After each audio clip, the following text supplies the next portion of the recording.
প্লেটের অর্ধেক ভাত রেখে উঠে ঘর থেকে বের হই। দুপুরে কেবল খাবার খেতে বসেছি, তখনই বাবা বাহির থেকে আসেন, পাশের চেয়ারে বসেন। বাবা বললেন, সারাদিন কই ছিলি? আমি ধীরে বললাম, কলেজ রোড। আজকাল বাবাকে দেখলে মনে হয় আমার উপর তার কেবল রাগ আর ঘৃণাটুকু বেঁচে আছে, এছাড়া কিছু নেই। পাশ থেকে মা বললেন, এভাবে বসে বসে ঠিক কতদিন খাবি? ভাতের প্লেটে আমার হাত থেমে গেল মায়ের কথা শুনে। শেষবার কবে সবার সাথে একসাথে বসে হাসি মুখে খাবার খেয়েছি ভুলে গেছি। আমি ভাত রেখেই উঠে যাব। তখন বাবা বলল, নিজে যদি আয় করে ভাত খেতি তাহলে এই ভাত রেখে উঠতে পারতি না। অন্যের টাকায় কেনা চালের ভাত নষ্ট সবাই করতে পারে। বাবার কথাটা যেন বুকের ভিতর ধনুকের মতো গেঁথে গেল। রুমে যেয়ে একটা শার্ট জড়িয়ে বের হয়ে যাই। পিছন থেকে আমার ছোট বোন তনু হাত ধরলো, বলল, ভাইয়া ভাত খেয়ে যা, তোর রুমে নিয়ে আসি আমি। আমি ওর হাত ছাড়িয়ে দেই। এই বাড়ির কারো চোখে আমার জন্য একটুখানি মায়া দেখি না, তবে তনুর চোখের দিকে তাকিয়ে মনে হলো এই মেয়েটা গভীর মমতা নিয়ে আমার দিকে তাকায়। তনুর চোখে জল টলমল করছে। ইচ্ছে করছে ওর মাথায় হাত রেখে তারপর বের হই, তবে সে আর হলো না। পেটে ক্ষুধা নিয়েই হাঁটতে থাকি। কই যাব ঠিক করি। পকেটে 50 টাকার একটা নোট, আর বাসা থেকে বের হওয়ার সময় তনু 100 টাকা দিয়েছে হাতের মুঠোয়। সব লজ্জা সংকোচ ভুলে সেই টাকা আমি নিয়েছি। হয়তো ওর পছন্দের কোনো চুড়ি কিংবা ঝুমকা কিনতে এই টাকাটা জমিয়ে রেখেছে। সেই টাকাটা আমার হাতের মুঠোয় খুব সাবধানে লুকিয়ে দেয়। না আমার কিছু ভাবতে ইচ্ছে করছে না। একটা বাস ধরি, পুরো বাস ভর্তি মানুষ। হাতল ধরে বাদুড়ের মতো ঝুলে থাকি। আমার মতো আরও অনেক ঝুলে আছে। ঠিক করি ক্যাম্পাসের দিকে যাব। ক্যাম্পাসের পাশেই সোহান কাকার একটা ভাতের হোটেল আছে। সেখানে দুপুরে ভর্তা দিয়ে 30 টাকায় ভরপেট খাওয়া যায়। সোভান কাকার ভাতের হোটেলে খাবার খেয়ে বের হয়ে আবিদকে একটা কল দেই। আবিদ হলে থাকে। কল দিলে বলল সে টিউশনে আছে। আবিদ বলল, তুই রুমে যা, আমি জুতার ভেতরে চাবি রেখে এসেছি। আমি ঠিক করি আবিদের রুমে যে এখন ঘুম দিব। হলে এসে আবিদের বেডে শুয়ে থাকি। ও ডাবল বেড, প্রায় সব সময় এসে আমি রাতে এখানে থাকি। ওর রুমমেটরা সবাই আমার পরিচিত হয়ে গেছে। শরীর বেশ ক্লান্ত লাগছে। কখন যে ঘুমিয়ে গেছি টের পাইনি। ঘুম ভাঙে সন্ধ্যায়। ঘুম থেকে উঠে ক্যাম্পাসের দিকে চলে যাই। তখনই তনুর কল দেখতে পাই। তনু ফিসফিস করে বলল, ভাইয়া দুপুরে খাইছিস? আমি বললাম, হ্যাঁ। তনু বলল, কই আছিস? আবিদ ভাইয়ার রুমে। তনুকে জিজ্ঞেস করলাম, তুই জানলি কি করে? তনু বলল, তোর যে এছাড়া কোথাও যাওয়ার জায়গা নেই। আসলেই তনুর কথা ঠিক, এছাড়া আমার কোথাও যাওয়ার জায়গা নেই। তনু ফোন রেখে দেয়। ক্যাম্পাসটা একাই ঘুরে দেখছি। তখন দেখি লেকের পাশে আমার ডিপার্টমেন্টের একদল জুনিয়র গানের আসর বসিয়েছে। আমাকে দেখে ওরা ডাক দেয়। আমার হাতে একজন গিটার তুলে দেয়। ক্যাম্পাসে আমি একসময় টুংটাং গান করতাম। ওরা বলল, ভাই বহুদিন আপনার কণ্ঠে আলবিদা শুনি না। আলবিদা আমার পছন্দের গান। এই গানটা দিয়েই ক্যাম্পাসে আমার অনেক পরিচিতি হয়েছে। বহুদিন পরে গিটার হাতে নিলাম। আমার পছন্দের গানটাই আমি 2 মাস পরে গলায় তুলছি। কেউ হয়তো বিশ্বাস করবে না। গত 2 মাস চাকরির জন্য ছুটতে ছুটতে নিজের পছন্দের কথা ভুলে গেছি। আলবিদার কয়েক লাইন গাওয়ার পরেই আমার চোখ ভিজে ওঠে। গলা টেনে আর সুর তুলতে পারছি না। আমি গিটারটা এক ছোটে ভাইয়ের হাতে দিয়ে উঠে হাঁটতে লাগলাম। বড় পুকুরটার পাশে এসে দাঁড়াই। শীতকালে এখানে অনেক ভিনদেশি পাখি আসে। একটা পাখি এখনও একটা গাছের ডালে বসে আছে, গায়ের লোম ফুলিয়ে। আমি হাঁটতে থাকি, ক্যাম্পাস ঘুরে দেখি। রাতে আমার বন্ধু আবিদ ভাত খাওয়াতে নিয়ে যায়। হলে 4 দিন হলো আছি। সেদিন দুপুরে একটা অফিস থেকে বের হয়ে পথে হাঁটছি, তখনই পকেটে ফোন বেজে উঠল। তনুর কল। তনু বলল, ভাইয়া কোথায় তুই? আমি বললাম, বাহিরে। তনু বলল, আমি তোর ভার্সিটিতে আসতেছি, তুই আসিস না? আমি বললাম, হ্যাঁ আমিও ভার্সিটির দিকে যাচ্ছি। তনু বলল, আচ্ছা তাড়াতাড়ি চলে আয়। একটা বাসে উঠি ভার্সিটির দিকে আসি। হলে এসে পোশাক বদলে নিয়েছি। তখনই তনু কল দিয়ে বলল, তুই কই? আমি বড় বটগাছটার পাশে বসে আছি, তাড়াতাড়ি এখানে আয়। আমি হল থেকে বের হয়ে ক্যাম্পাসের বটগাছের কাছে যেয়ে দেখি তনু বসে আছে। আমি জিজ্ঞেস করলাম, তুই এখানে? তনু বলল, তোরে দেখতে ইচ্ছে করছে ভাইয়া, বাসায় চল। আমি বললাম, যাব না আর ওই বাসায়। তনু বলল, বাসায় আজকে বড় খালা আসছিলেন। আম্মা পোলাও আর গরুর মাংস রান্না করেছে। তোর তো এসব খুব পছন্দ, তাই ভাবলাম তোর জন্য নিয়ে আসি। আমি তনুর দিকে তাকিয়ে আছি। এই মেয়েটা কেন আমাকে ভালোবাসে?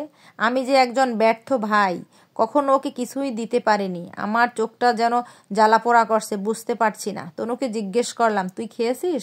তনু বলল, হ্যাঁ ভাই আমি খেয়েছি। আমি প্রাইভেটের কথা বলে বের হয়েছি, এখান থেকে প্রাইভেটে যাব, মা বাবা কেউ জানে না যে তোর কাছে এসেছি। আমি তনুর মুখের দিকে তাকিয়ে থাকি। তনু বলল, ভাইয়া আমি পানি নিয়ে এসেছি, তুই আমার পাশে বসে খেয়ে নে। আমি বাটি খুলে খেতে বসলাম। তনু পাশে বসে আছে, আমার খাওয়া দেখছে, পানির বোতলে হাত ধরে চুপচাপ বসে আছে। তনু মায়ের চেহারা পেয়েছে, এখন মনে হচ্ছে মা পাশে বসে আছেন। খাবার খাওয়া শেষে বাটিগুলো তনু ব্যাগে নিয়ে গেল। তনু বলল, তুই বাসায় চল ভাইয়া, বাবা মা হয়তো তোর প্রতি একটু রাগ দেখায়, তবে তোকে খুব ভালোবাসেন, তা হয়তো প্রকাশ করেন না। আমি উত্তর দিলাম না। তনুকে বাসে তুলে দিয়ে আবার হলের দিকে আসি। দুদিন পরেই একটা চাকরির পরীক্ষার রেজাল্ট দেয়। আমি ভেবে নিয়েছি আমার হবে না, তাই রেজাল্টও দেখিনি। আবিদ রুমে এসে বলল, আজকে যে ব্যাংকের পরীক্ষার রেজাল্ট দিয়েছে দেখছিস? আমি বললাম, দেখিনি। আর দেখে কি হবে, সেই তো দেখবো আমার হয়নি। আবিদ বলল, এত তাড়াতাড়ি হতাশ হলে চলবে? তোর কি আমাদের শফিক ভাইয়ের কথা মনে নেই? 4 বার বিশেষ রিটার্ন দিয়েও হয়নি, শেষবার একেবারে অ্যাডমিন ক্যাডার হলেন। আমি বললাম, সবার কপাল যে আর শফিক ভাইয়ের মতো হয় না। আবিদ রোল নাম্বার নিয়ে রেজাল্ট দেখলো। আবিদ হেসে বলল, মামা কি খাওয়াবি বল এখন? আমি বললাম, কি হয়েছে? আবিদ বলল, তোর রোল এসেছে দেখ। আমি দেয়ালের সাথে হেলান দিয়ে বসেছিলাম, বসা থেকে উঠে দাঁড়াই। হ্যাঁ, আবিদ মিথ্যে বলেনি, আমার রোল এসেছে। প্রথমেই তনুকে কল দিয়ে খবরটা দেই।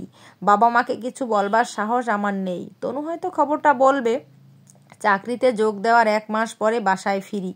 এর ভিতরে তনু একবার এসেছে, 5,000 টাকা দিয়ে গেছে। টাকাটা নাকি বাবা দিয়েছেন। তনু অফিসে যাব, ভালো একটা পোশাক দরকার। বাবার প্রতি আমার তীব্র অভিমান। তারপর ভাবতে থাকি, সেই ছোটবেলা থেকে যে বাবা নিজের ভালো জিনিসটা না কিনে আমার ভালোটা দিয়েছে, এখন বাবা অনেকটা কুঁজো হয়ে গেছেন, বয়সের ছাপ চোখে মুখে। 1 মাস পরে যখন প্রথম বেতন পাই বাসায় ফিরি। তনুর জন্য একটা শাড়ি কিনি। তনু এবার কলেজে পড়ে, কয়েক মাস পরেও এইচএসসি পরীক্ষা। সেবার আমাদের পাশের বাসার তনুর এক বান্ধবী একটা শাড়ি কিনেছে। শাড়িটা ওর বেশ পছন্দ হয়েছে। মায়ের কাছে যখন শাড়ি কিনে দেওয়ার কথা বলল, মা বলল, তুই শাড়ি দিয়ে কি করবি? পরতে ইচ্ছা হলে আমার যে শাড়ি আছে সেই শাড়ি পর। তখন যদি আমার হাতে টাকা থাকতো, তনুকে ওর বান্ধবীর শাড়ির মতো একটা শাড়ি কিনে দিতাম। তবে ইচ্ছে থাকলেও তখন পকেট জুড়ে ছিল আমার শূন্যতা। তনুর জন্য ওর সেই পছন্দ মতো একটা শাড়ি কিনি। যখন শাড়িটা ওর হাতে দেই, কেমন স্নিগ্ধ চোখে তাকায়। চোখও যে কখনো অনেক কথা বলে, সে তনুর চোখের দিকে তাকিয়ে বুঝি। বাসায় আসবার পরে বাবা মা স্বাভাবিকভাবেই কথা বলেন। তনু আর আমি মিলে একটা প্ল্যান করেছি। বাবা বিকেলে ঘুমান অফিস থেকে এসে, সন্ধ্যায় মাগরিবের পরে বাসা থেকে বের হয়, গলির মুখে চা খায়। চাকরির প্রথম বেতনের টাকা দিয়ে তনুর জন্য একটা শাড়ি কিনেছি, বাকি টাকা আমার হাতে। বাবা ঘুম থেকে উঠে ওয়াশরুমে গেলেন। তনু এসে তখনই আমাকে ডেকে নিয়ে যায়। মা তখন রান্নাঘরে সবজি কাটছে রাতের রান্নার জন্য। আমি চুপি চুপি বাবার বিছানার পাশেই যাই। তনু একটা বাদামি প্যান্ট ইশারা দিয়ে দেখিয়ে বলল, এইটাই আছে। আমি হাত দিয়েই বাবার মানিব্যাগ বের করি। মানিব্যাগটার বয়স অনেক হয়েছে, তবু বাবা এটা বদলায়নি। ছোটবেলায় একবার বাবার মানিব্যাগ থেকে টাকা চুরি করেছি, বেশি না, মাত্র 20 টাকা। মা যে সেবার কি মাইরটা না দিল! মার খেয়ে আমার গায়ে জ্বর এসেছিল। বাবা তখন মাকে বকলেন। মায়ের কথা ছিল, ছোটবেলায় শাসন না করলে বড় হয় বড় চোর হয়ে যাবে। এরপর আর কখনো বাবার মানিব্যাগ থেকে টাকা নেইনি। বাবার মানিব্যাগ বের করে আমার প্রথম মাসের বেতনের পুরো টাকাটা বাবার মানিব্যাগে রাখি। তারপর মানিব্যাগ আবার সেই বাদামি প্যান্টের পকেটে রেখে দিই। তনু আর আমি ঘর থেকে বের হয়ে আসি। অপেক্ষা করতে থাকি বাবা কখন বাসা থেকে বের হবেন। মানিব্যাগ হাতে নিয়েই যখন টাকাগুলো দেখবে, তখন কেমন দৃশ্য হবে! তনু আর আমি দুজনে টিভির সামনে বসে থাকলেও আমাদের চোখ কান সব বাবার ঘরের দিকে। বাবার হাতে টাকা দেওয়ার মতো সাহস আমার নেই। আমি জানি বাবা কখনো আমার কাছে টাকা চাইবেন না। আমি ভালো থাকি, তাতেই সে খুশি। তনু বাবার রুমের দিকে তাকিয়ে আছে। তনু ফিস ফিস করে বলছে, ভাইয়া বাবা মানিব্যাগ হাতে নিয়েছে। আমার মনে হয় তনু আর আমি দুজনের সবচেয়ে দুর্দান্ত একটা মুভি দেখছি। টান টান উত্তেজনা বুকের ভিতরে, সেই উত্তেজনা চোখে মুখে ছড়িয়ে আছে। বাবা মানিব্যাগ হাতে নিয়েই খুলে দেখেন, তারপর মাকে ডাক দেন। মা রান্নাঘর থেকে বাবার ঘরের দিকে ছুটে যায়। এমন একটা দিনের জন্যই যে দীর্ঘদিনের অপেক্ষার আয়োজন, এমন একটা দিনের স্বপ্ন প্রতিটা ছেলে মেয়ে দেখে। আমার সেই স্বপ্ন বাস্তব হয়েছে। ঘরের ভিতর থেকে বাবা মায়ের কোনো শব্দ আসে না। তনু বলল, ভাইয়া বাবা মা কাঁদছেন। আমি উঠে তাদের রুমে যাই, চুপচাপ দাঁড়াই পাশে। বাবা কাঁধের উপর হাত রাখেন। এই হাত সারা জীবন কাঁধের উপর থাকুক। বাবার চোখে জল আর মুখে একটা স্নিগ্ধ হাসি রোদের মতো লেপ্টে আছে।